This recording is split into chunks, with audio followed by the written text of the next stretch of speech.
So I'm sitting here listening to you, and you're so typically diversified Canadian, so beautiful, such a richness I see when I speaking to you, and I wanted to kind of fit that into the context of what we're welcoming you into, you know. And even when I see you, the professional, the amazing talent you have, you know, and you are our most I don't want to say sophisticated or most advancedly trained group that'll come in here at Valley.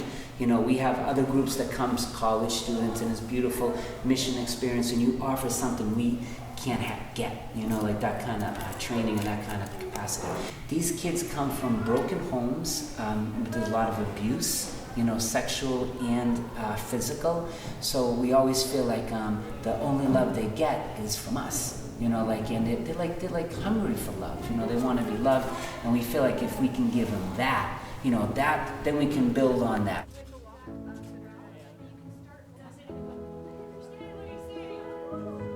It's our first day here. We got in last night, and what we've decided to do, we're here at the clinic, which is on the Valley of the Angels grounds here.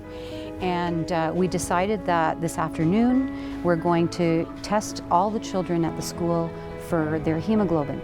Hemoglobin is important because there's a really high percentage of children here in Guatemala that are malnourished. The students are awesome. They have organized all the medications today. The paramedic students are going to be putting together our bags because we're going to be doing a clinic tomorrow, so they're organizing all that. And there's a lot of details because we need all our diagnostic tools, we need all our medications, and then we've got our translators here so that we can talk to the children and they know what we're saying. So lots of details, but they're all working together. And this has been such a beautiful gift for us through Frankie and Humber College. You're offering something we've never had, which is like a triage. You come in at the beginning of the year, and that gives us the opportunity to identify all of the problems that need, you know, immediate attention. You know, you wish you could do more for them, but at the same time, I know that we have limited resources and we have limited capacity. So rather than focus on what I can't do, I'm really excited about what I can do, and I'm really motivated to do as best as I can for all of them. Being a paramedic, you don't get, especially as a paramedic student, you don't get as much exposure to pediatrics as you normally would if you're a regular medic. So when you're first learning, I thought this would be a good experience for that. Paramedics, you deal more acute care. It'll be good to work with nurses and see how they do their sort of assessments, and seeing more primary care and taking your scope a little further than what I would normally do. After we're done the hemoglobin test today, tomorrow we're going to the Guatemalan dump, and we're setting up a clinic there for the day. I think it'll be a wealth of experience both professionally and personally, just being in another country, being involved in something like this, being a member of such an awesome team. Yeah, I just think there's an innumerable amount of things I will take out of this.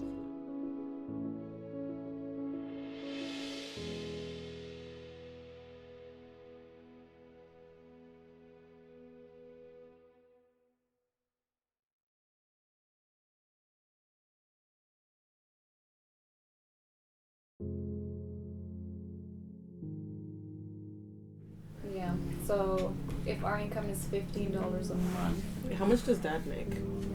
$10.38 a week. $10.38 a week. Mm-hmm. You're going to work. Jose's going to work. Yeah. So now with Jose going to work, now we have to spend $12 a week for the bare minimum. How much do we need for the loan? It doesn't say, like, let's say grandma was sick, we didn't have any money, and she Yeah. needed the $250, you'd probably take the loan to pay for the medicine. I think it should be the last That is, We're never yeah, gonna pay it like off. 10% on a But loan. your grandma, like, I'm just saying, if your grandmother's really sick, you just need $5. Grandma needs $5, and we have an extra $3.10. I think we can lose those extra $2 in maybe. Like the milk or something. What if we save it up over 2 weeks and Grandma goes next week? No, because we don't need 21 cups of Milk. 21 for the week though. But Carlos is the very last hope. I'm the only one going to school. How old is he? 10. I think it's psychologically hard for kids, especially if they're in school, to have to come out of school, and then you know, everywhere you hear, oh, like, you know, through education, this is where, you know, this is helps to break that poverty, and then you've got to come out of school to help the family make money and things like that. And then for the mom, or I guess the parents, to know that they can provide for their family.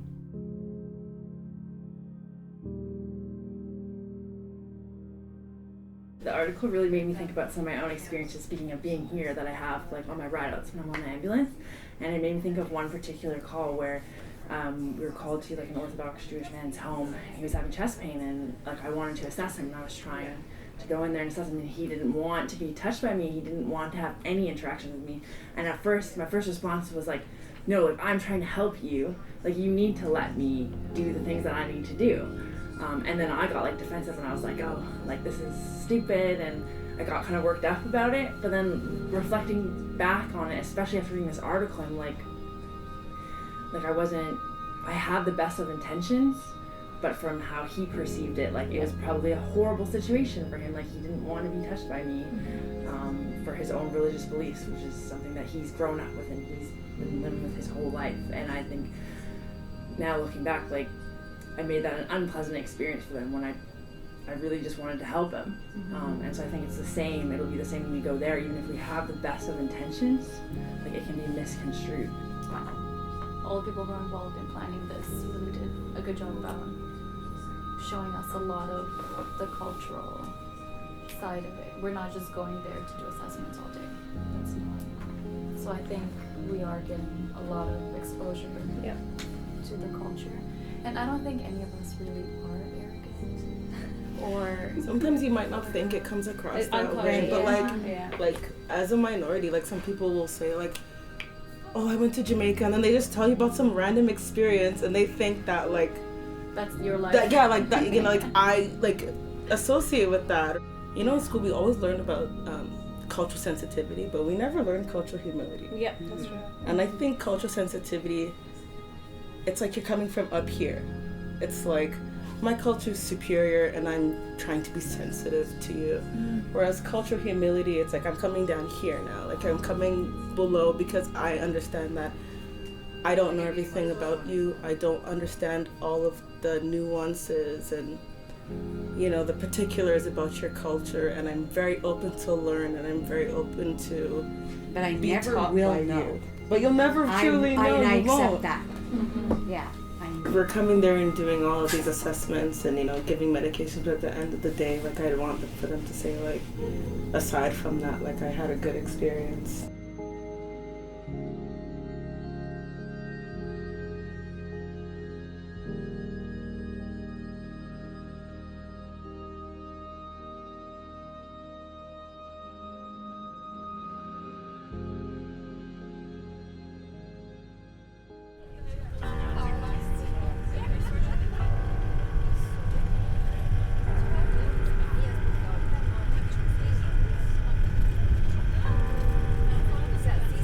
Right now, we're on our way to the Guatemala City dump. It's the largest dump in Central America. There's about 3,000 families that work in the Guatemala City dump, and they don't have access to health care.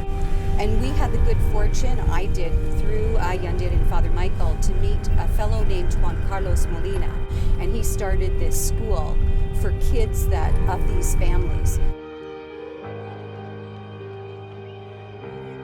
When we identify the 450 kids who are at risk in this zone 3, we will have 100% of the kids who are damaged by heart.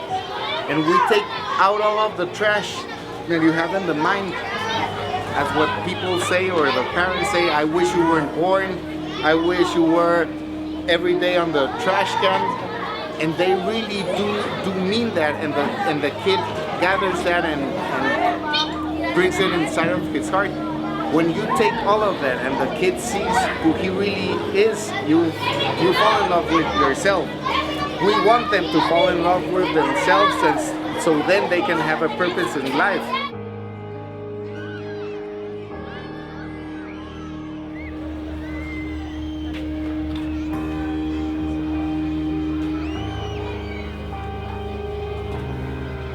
There are kids here that are abused physically, sexually, and so it's hard for us to really imagine what it must be like.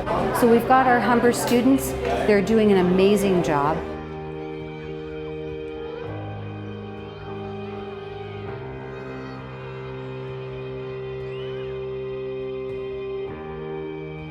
We are assessing them, the doctor's seeing them, we're giving them medications, teaching them how to take those medications, how to change their dressings for their wounds. And yeah, anybody can learn the skills of how to assess a child, how to take vitals, how to give medications, but nothing can prepare you for coming here and seeing how these people live and just how much life they have.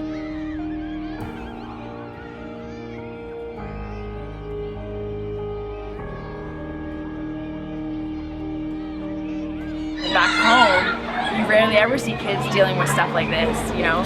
We deal with sick kids, but usually it's not such chronic conditions, it's more acute stuff. So it's really hard to see them because they shouldn't have to deal with infections and UTIs at this age. Like, they should just be having fun and living life and enjoying life. They shouldn't have any worries in the world. So it's just hard to see this already, that they're suffering through so much. So anything we can do for them, like, we'll do. Like, I'm happy. I would wish we could spend all day here and see all the kids.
So what experiences today did you find most challenging? You can give them, 20 Tylenol, but that's not going to keep them going until they get seen by a doctor, if they even go see a doctor for the problems that they were having. So I found that frustrating, and not knowing whether or not they would even use the medication that we're giving them. When you look at a lot of their backgrounds, their father, their mothers, and then you think, okay, so we've taken care, not even thoroughly, of like one small aspect. But what about like the larger picture? Like, what about like all of the other psychosocial, spiritual aspects of it? And there's so many other things that we can't touch on. And I think that was like the biggest piece for me. Like, what can we, like, we're not even going there, and there's so much about them. And, Juan Carlos was saying that, you have to heal the heart to heal like everything else. And I was like, wow, we didn't even really get there. I know, like, part of it is like you're showing them that you care, and that touches a lot, some of it. But like when we leave, they got to go back to that. I feel very small after my experience today. I feel like the world is just such a much bigger place than I imagined before. And also, as much of a culture shock it was to come here, I think it's going to be even worse going home and seeing how I'm going to live with all my newfound knowledge and experiences. I find it hard to imagine not having anybody, whether you don't have any siblings or any family member, and that how lucky these kids were to have somebody like Juan Carlos step up and take that role. Like last night, while I was playing with the girls, I realized that they what they spoke to me about was Justin Bieber, One Direction, and the pop culture. And so I realized like children are children, like Tamisa said, and that we're all interconnected in some ways. Just interacting with them this morning and hearing their stories and that sort of thing made me truly understand the fact that I will never understand where they're coming from, and it's not possible to understand where they're coming from. I can relate to them maybe some small ways on a just basic human level, but their experiences are something I'm not going to be able to ever comprehend. I was incredibly humbled just at the strength that these kids have. I mean, Juan Carlos said something about how he could never survive in the conditions that these kids live in, and I don't think I know I couldn't. And so to think about how strong these kids actually are, that they could survive and come up through this and get to the point that they're at now, it's incredible. So that's extremely humbling for me. They put up the toothbrush to the child and they said, "Do you know what this is? Do you use this?" And he was like, "Nope." And that's just like shocking. You have like one of the most advanced medical health systems, and then the child doesn't even know what a toothbrush is. It's so like it's just non-existent, and that's the contrast. You're talking like they don't have anything, nothing. For us to go to the doctor, it's no big deal. We know the drill, but for them, they're like afraid. They have no idea what's going on. They have like this look of fear and this nervousness, and it's kind of an extra boundary to get over, and also a bit of a weight on you to make sure that the experience is not a terrible one, so the next time if they ever do get the opportunity to go see a doctor or interact with a medical person, that they're not going to be afraid as a result of interacting with us. So I always feel bad if we're like doing a hemoglobin test and then they're like relating to that, like their first experience with a medical professional is like pain or fear or something. So it's kind of a boundary to get over that fear, but also to kind of make it sure it's not difficult for the next time they go see a doctor. I just found it kind of interesting, the difference between how us it's no big deal, but for them it's a huge unknown. We talk about a global community. If we all participated as global citizens and all did what we ought to do and all take accountability for it, I think these little projects are a start of something even greater than other organizations, and other people say, hey, like if they can do that, if they're doing this, let's mobilize too and let's do other things together. And so you'll have more, like there's a lot of groups coming here, but maybe they'll start thinking more creatively, not just for Guatemala but worldwide. So I think this is also exciting, and it's also good news at the same time. Like, can't look at how much little we're doing. Like what Frankie said, if we don't do it, then who's going to do it, right?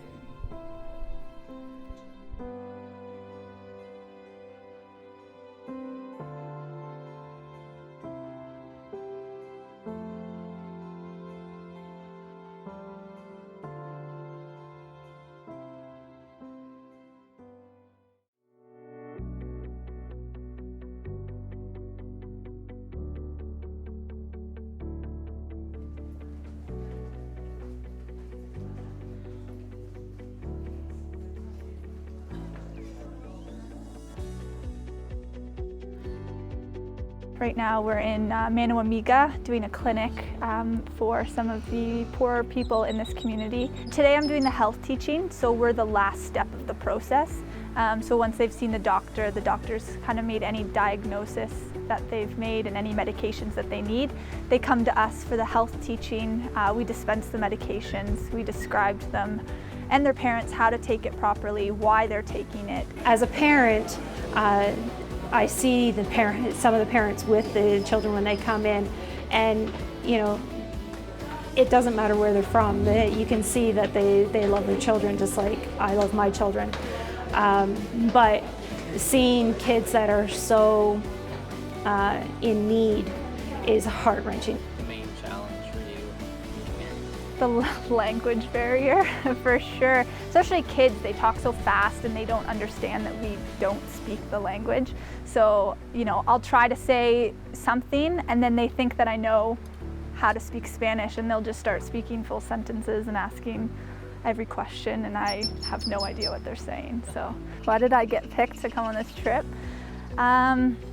In my letter of intent, I mostly just said about the experience that I would have working with a vulnerable population, giving back to a community, taking the skills that I've learned as a student and being able to apply them in more of a rural setting. I mean, right now we're working it out of a classroom on school children's desks, you know, and I think I'm very adaptable to work in those environments and give them everything that we've had in our training and give our time.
Yeah, so we went to visit a family in San Jose, Panula, and it was the poorest family that I've ever seen. The conditions they were living in, I've never experienced or seen that in person.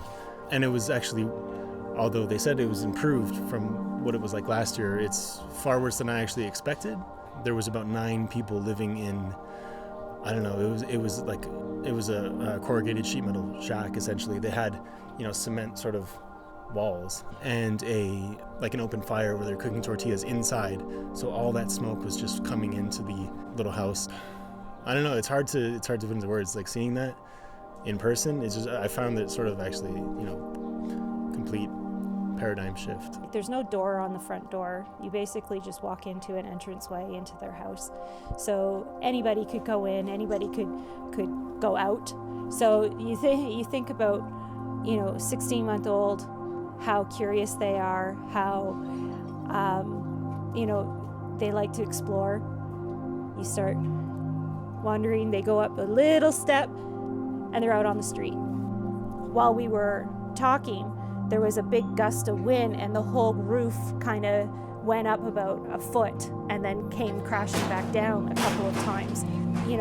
Imagine how much protection they actually have from any of the elements. There were young kids and 16-month-old kids there. Even just considering what we could do, to me sort of seemed a little bit like patchwork in it, but I guess that's all you can do.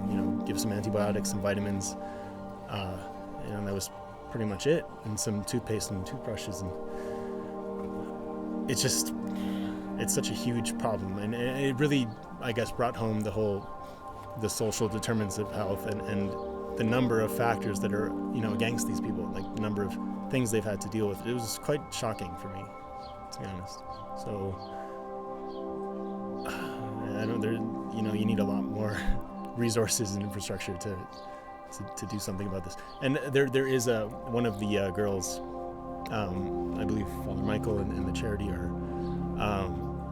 helping her to go to school, and she's studying to be an accountant, and which is great because she had a 16-month-old. So hopefully, that factor of education is a major determinant of health, and hopefully she can help to get those people into a better situation. If they could only sacrifice that time to educate themselves and invest in that, then like I always say, they'll be working probably less and making more. But often they that attraction to make an income now, that's why they pull their kids out of our schools often, because they can feel like they can generate some kind of income, and then that's more important than the idea of, hey, just wait a little bit and then you'll finish the school and you can get a better job and break that cycle of poverty. I just wanted to remind you of our pre-departure meeting, and you had that little sim experience, and I think that a lot of you decided to pull her out of school and get her to work. So when push came to shove, we were making those decisions as well. Going to the firehouse and ambulance station was a huge privilege. I was very excited. They welcomed us into their home, basically, and they were so proud to show us everything that they had. They had the PowerPoint. Everybody was there in uniform. They were very proud to show us everything that they did and how they run things. And then when they started talking about the landslide, you could see some of them were a little hesitant to tell their stories.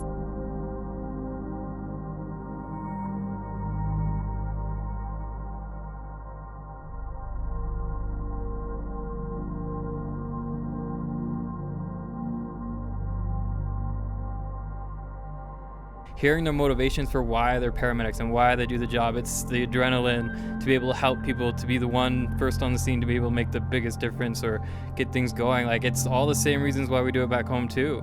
And then the fact that on top of that, that they volunteer their time, they don't get paid to do that, and they work with such minimal equipment, and yet they have the same skill set and everything we do, like the same rigorous education. They go 1, 2, 3 years of school to do the same things we kind of do, but they don't have the equipment to fully practice their entire scope. It's just unbelievable. And just being able to talk to them, be with them, and keep in contact with them now, it's an amazing experience. And then, you know, going down the fire pole and going on the fire truck was kind of cool too.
I think the baby was not eating anything. She was just having a little bit mother's milk and little bit water.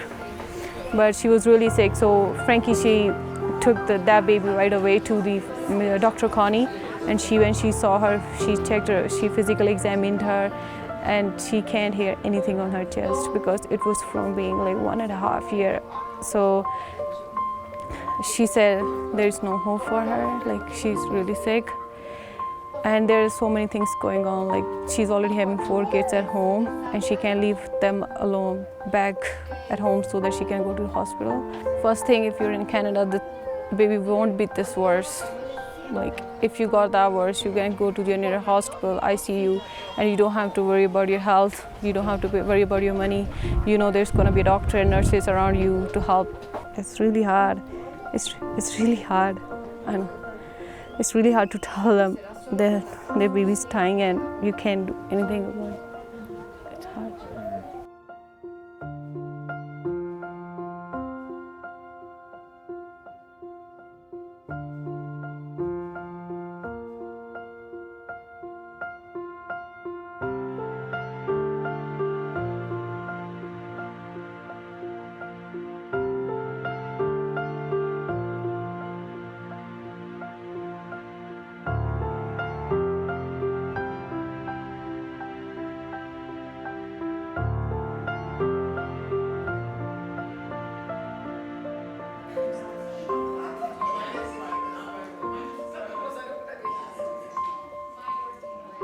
maybe a first time for many of you to see a child that young and that sick, never having had health care, and really impossible to receive the type of health care that we would have in Canada, of course, or the United States.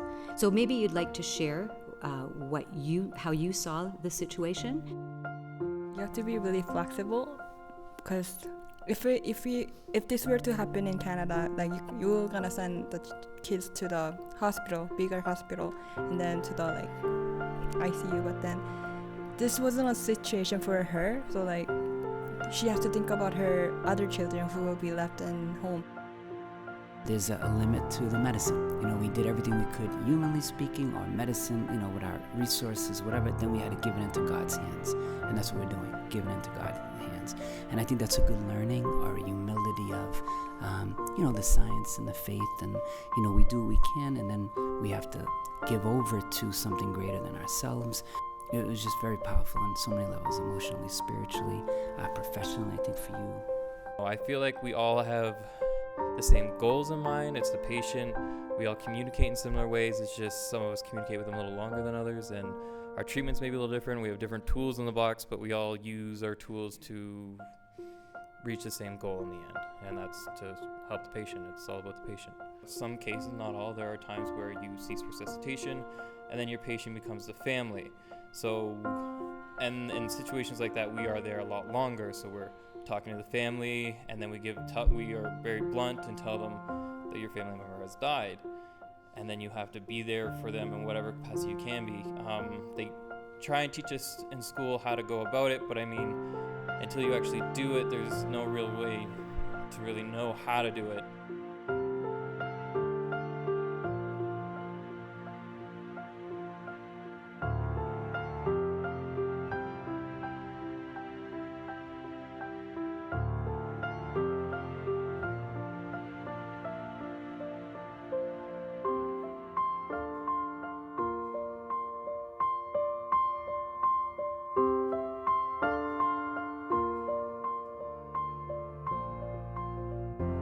So I know that there's this common thread throughout what we were talking about, and that's cultural humility. And it was a concept that maybe some of you before this trip hadn't heard about before.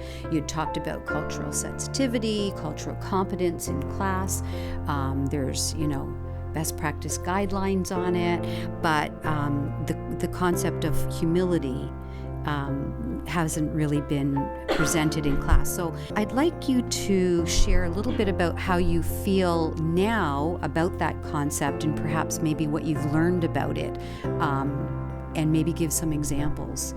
I think for me, the moment that cultural humility kind of clicked was when we saw Melinda, and just seeing how well we came together as a group to care for her, and just seeing everybody that was in the room at that moment. I'm pretty sure that every single person came from like a different background, different religion, different like age, different, just we couldn't have been any more different, but yet at that moment we couldn't have been any more closer. And I think that was the moment when I really kind of realized what cultural humility is, and what we were doing to take care of that for her and for her mom. I think it's changed the way that I'm practicing. Well, for sure, it's definitely changed the way that I'm practicing. I can tell, yeah, that was a framework, cultural humility. We respected it. We really, because that time we provided client-centered care. We were all focused on their needs. Because if you think the same scenario here, we will think, oh, that's not gonna work. We should provide something emergency help, do this, do that, so that we can help a life. But I think we have to everybody try to understand what's going on, and we try to help that lady on her level and in her cultural way, because at the end she was satisfied that she got what she wanted. I think we got to do some reading on the articles and kind of get like a textbook definition of cultural humility and sensitivity and all that. But I think what I learned from this trip is just awareness of how we treat people in Guatemala and on my ride-out experiences here. Just being aware that there's so many different types of people out there, whether it be because of religion or cultural beliefs or language barriers, just any kind of barrier to your patient communication. We don't always think about every aspect of things. So I think it's just being aware of what the patient wants from their care and their understanding of the care that we're giving. I think it's just being careful about what we're doing and what we're saying in our own practice here. You think we're in Canada because we're in this box, this is the way we live. And because they're in Guatemala, they're in this box, this is the way they live. And I think cultural humility is about taking away those borders and uniting together, but also respecting that each person is different while together. If that can make sense. I think I went into this trip maybe being a little bit cocky about cultural humility. Like, I think I've traveled a lot, so I was like, I'll be fine with this. Like, I'll just be, extra sensitive, and it was even more challenging than I thought it would be. There was times where I think something I did was like misperceived by someone else. It's something that I think I'll sort of keep in mind, like, as to what you guys were saying back here in my practice, like as a paramedic here, that I don't even think of it as like a cultural thing anymore. It's just like an everything. It's like just humility, like just person to person, like to everyone. So it's like everyone that I assess on the ambulance now, I sort of keep in the back of my mind, like, how is what I'm doing making this person feel? Like, how could they be misperceiving this, or how could they be perceiving this differently? And it's something that I keep in my mind now. We went to so many different places, and we saw so many little snippets of Guatemalan culture. And I remember like just thinking at the back of my mind, like, when you go one place, you've got to like think about, like, this isn't it. You're gonna go somewhere and see something else and another aspect and another layer, and it's just so multidimensional and multi-layered. And then every single place that we went, no two groups and no two people were exactly the same. But I remember thinking, in order to really get this cultural humility thing down, you've got to be just committed to lifelong learning and lifelong reflection.